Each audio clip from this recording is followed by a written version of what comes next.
E olha só, já estou com convidada, a doutora Deise Ciacco, foi convidada para estar aqui conosco hoje a seu pedido, para esclarecer aí as suas dúvidas a respeito, né, das mudanças do INSS. Já vou dar boas-vindas aqui para a doutora Deise, muito obrigada por aceitar aqui nosso convite, né? Eu que agradeço a todos e principalmente essa audiência aqui da TV União. Bom, gente, nós sabemos aí que o INSS tem, né, promovido uma série de mudanças com grande impacto aí nas regras da aposentadoria, também para os beneficiários aí, outros previdenciários, enfim, são novas diretrizes elaboradas com o objetivo de dar mais viabilidade financeira a longo prazo aí para as pessoas que pretendem se aposentar em breve. Por exemplo, olha só, a gente falou disso aqui e, nossa, gerou dúvidas, hein? Uma das modificações mais marcantes diz respeito, por exemplo, às condições para aposentadoria por tempo de contribuição. Por exemplo, agora, mulheres com pelo menos 30 anos de contribuição e homens com 35 anos podem solicitar aposentadoria sem precisar atingir uma idade mínima. Daí todo mundo para, né? Como assim? Como assim? Pois é, gente, nós já falamos sobre isso e várias dúvidas surgiram. Daí o convite para a doutora Deise estar aqui conosco para conseguir sanar essas dúvidas, para que a gente consiga entender de fato o que está acontecendo. Vamos lá, Deise. Com a reforma, existe ou não existe mais essa aposentadoria por idade? Agora é o contrário, agora se exige uma idade mínima. Depois da reforma da Previdência, que ocorreu em 13 de novembro de 2019, passou a ser exigida uma idade mínima para aposentadoria, que no caso é de 62 anos para as mulheres e de 65 anos para os homens. E antigamente, né, antes da reforma, só se exigia um tempo mínimo de contribuição. 30 anos para as mulheres e 35 para os homens. O certo é que existem aí 5 regras de transição, justamente para não impactar tanto assim, essas mudanças não impactarem tanto a vida dos trabalhadores. Então, nós teremos aí algumas regras de transição, temos um tempo de transição? Temos um tempo, inclusive para a idade. Esse ano agora de 2024, por exemplo, nós temos pessoas aposentando com 58 anos e meio, mulheres, e homens aposentando aos 63 anos de idade. Então é muito importante você consultar sempre um profissional para ver se você não vai precisar cumprir essa idade mínima da reforma da Previdência. Então, não existe essa história de adeus à idade mínima? Ainda não. Esse adeus está sendo discutido pelo Supremo Tribunal Federal, mas é num tipo de aposentadoria, aquela aposentadoria especial. Aqueles trabalhadores que exercem atividades insalubres ou perigosas à saúde, né? Um trabalho mais pesado.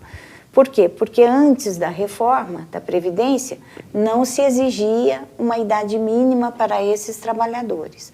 Só para vocês terem uma ideia, a regra geral seria de 25 anos de atividade em uma profissão insalubre. Não é? Mas depois da reforma da Previdência, agravou muito, piorou demais para toda essa classe de trabalhadores que trabalham aí em chão de fábrica. Daí os 25 anos viraram... Esses 25 anos, além de se exigir como tempo mínimo de atividade insalubre, exige-se agora 60 anos de idade no mínimo.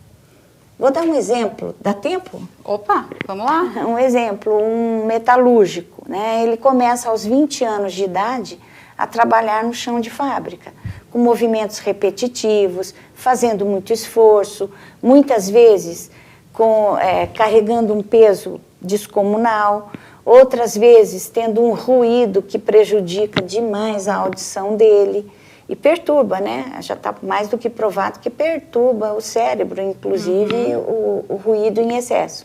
Se ele começar com 20 anos de idade na metalurgia e ele tiver que estar com 60 anos de idade no mínimo para se aposentar, ele vai ficar 40 anos nessa atividade pesada.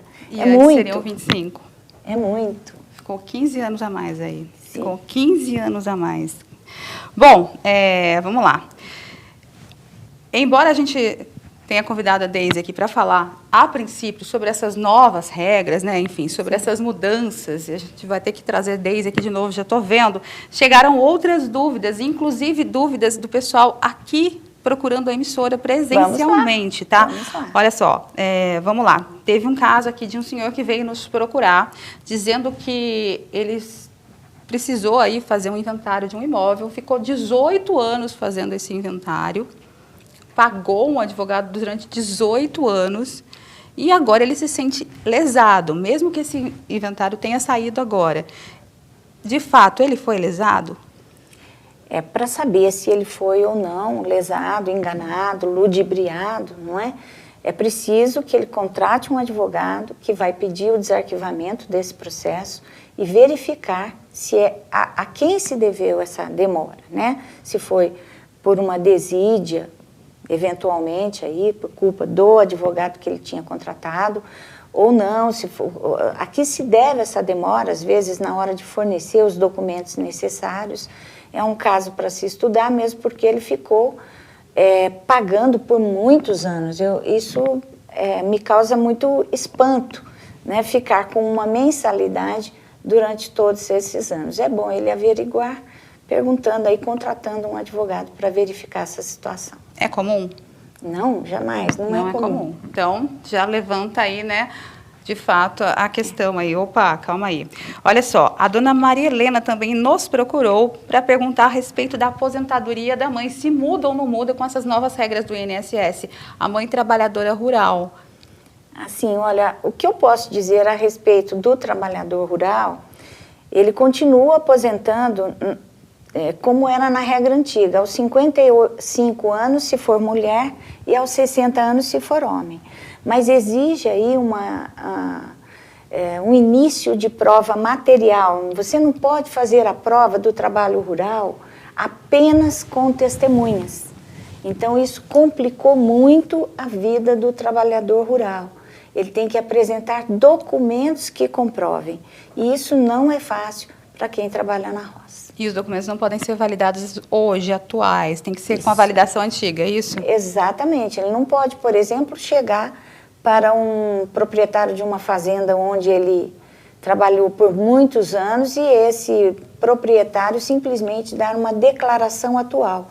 Isso não é possível, mas pode ser que esse proprietário da fazenda ou os familiares tenham livros de registro, onde ficou registrado que ele trabalhou lá por alguns anos. Bom, eu vou fazer mais uma pergunta por questão do tempo aqui. Ó. A Lúcia também questionou se com essas novas, né, com essas mudanças, com essas novas regras, houve mudança também na aposentadoria por invalidez, com relação a benefício, LOA, se isso também se alterou?